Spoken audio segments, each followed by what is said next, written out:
ચાલે છે હાલ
प्रेमी सजना राज्य मौका पड़ता है। मेरा पिता श्री की राम सूर्य विरजाशु से मैं नदा भाई का भैयारी हो। उससे बड़े भाई का नाम अमर पति आल्हा है और मेरा ही नाम एक राम ने किला खड़ा कर मेरे नाम से जानकारी है। हर देश की राजाओं हर किला के जाते या मुझे लुटेरा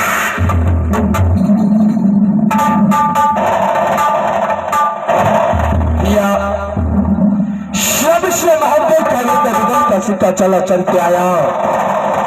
मर गए काबुल किला वाले माँ का लाल, दुनिया वाले माँ का लाल जो रोज मोहब्बत का अंदर के साथ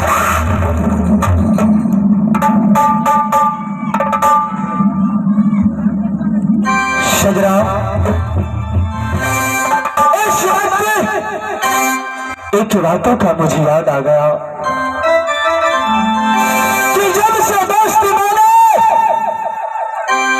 पहले वाले देवनगर की साथ में लगाए और हमेशा मेरे दोस्त साथ रहा करते थे। हमसे दो रोज का छुट्टी लेकर के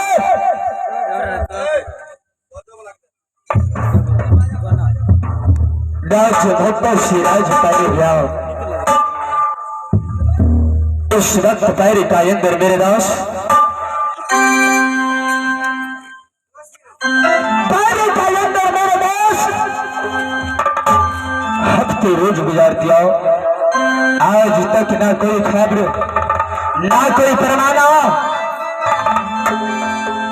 राज पैर से मोहब्बत भेजा। सजना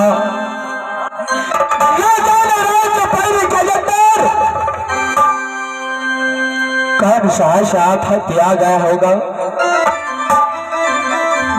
जो आज सात रोजों से कोई खबर ने भेजा। मेरे दोस्त सभी कोई दुनिया वाले राज पैरी का अंदर आके दिखाया हृदय सीता क्या ने खबर भेजा, क्या नहीं भेजा, क्या नहीं भेजा।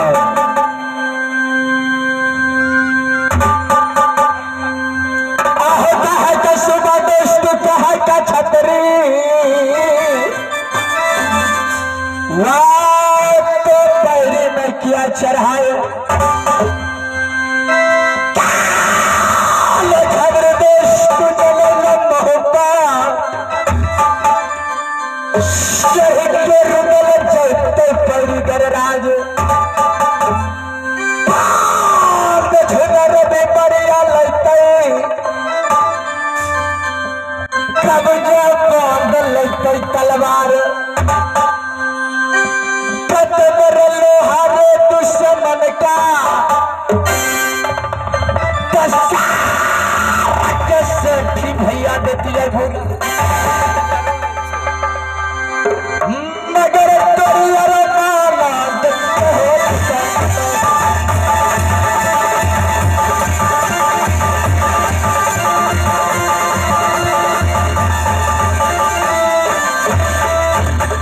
आरे बाबू एकरा मिट्टी हो मास्टर छे लग रे मोहब्बा में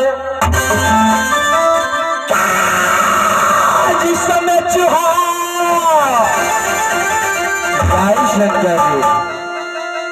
भैया घुसा हो जा खेल बेटा छे बिरजा सर सिंह को साधापति सुन लियो ध्यान लगा मगर सुन लियो चर्चा भैया को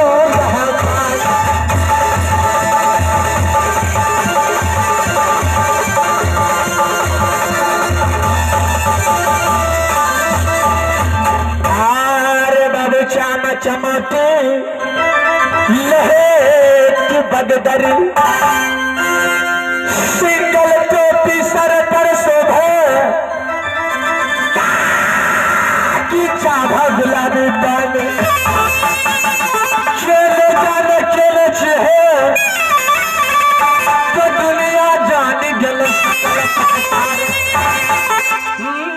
सुन